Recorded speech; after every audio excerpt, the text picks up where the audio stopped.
নমস্কার বন্ধুরা, আমি সয়াবিন আপনাদের সঙ্গে অনেক রকমভাবে রান্না শেয়ার করেছি। আজকে একটু অন্যরকম রান্না করব। তো চলে এলাম সেই জন্য শেয়ার করতে। তো এখানে সয়াবিন তো সেদ্ধ করে নিয়ে নিয়েছি। তো লেবু চিপে দিলাম 2 টুকরো মতো।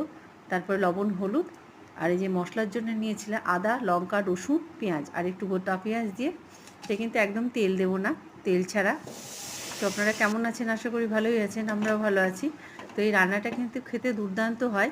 সব মশলা যাবে, তেলটা যাবে না। এমনি প্রচুর প্রোটিন, আর অনেকেরই খাওয়া নিষেধ থাকে তেল মশলা। তো এখানে খুব কম মশলাতেই হবে, আর তেলটা একদমই দেবো না।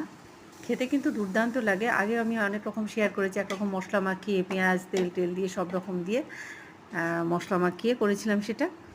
আরেকটা এর আগে আমি নিরামিষও করেছি, আপনাদের সঙ্গে শেয়ার করেছি রেসিপি। তো এই রেসিপিটা কিন্তু খেতে দুর্দান্ত। আর তেল মশলা যেমন খাওয়া আমাদেরই অনেকটা এখন নিষেধ আছে, আমিও খাই না তেল, কোলেস্ট্রলের জন্য। তো এটা আপনারা বানিয়ে একবার দেখবেন, দুর্দান্ত লাগে। বেশি কিছু লাগেই না, ওই যে আদা, লঙ্কা, একটু রসুন, পেঁয়াজ। যেহেতু তেল লাগছে না, তো খাওয়া তো খুবই উপকার, সবাই খেতে পারে। তো এখানে কষিয়ে নিলাম, একটু শুকনো হয়ে গেলে জল দিয়ে আর একবার একটু জল দিয়ে কষিয়ে, ঢাকা দিয়ে কষিয়ে নিলাম ভালো করে। তারপরে এবার আমি একটু গরম জল দিয়ে দেবো।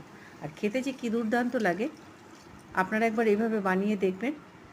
আর এখানে একটু গোলমরিচ গুঁড়ো দিয়ে দিলাম, আর একটু গরম মশলা সামান্য, আর দেবো একটু মিষ্টি, আর 1 চামচ মতো ঘি দিলাম। ঘিটা যে বাচ্চারা খাবে, কারণ সেটা একদমই তেল ছাড়া, ঘি ছাড়া ওরা একদম পছন্দ করবে না, সেই জন্য একটু ঘি দিলাম। ঘিটা দিলে একটু টেস্ট হবে। আমরা তো তেলটাও দিই, তাছাড়া ঘি দিই, তাহলে এখানে তেল যায় অত পরিমাণে।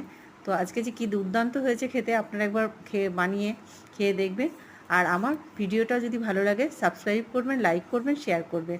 আছে একটু শাক আর লেবু। ভালো থাকবেন, পাশে থাকবেন।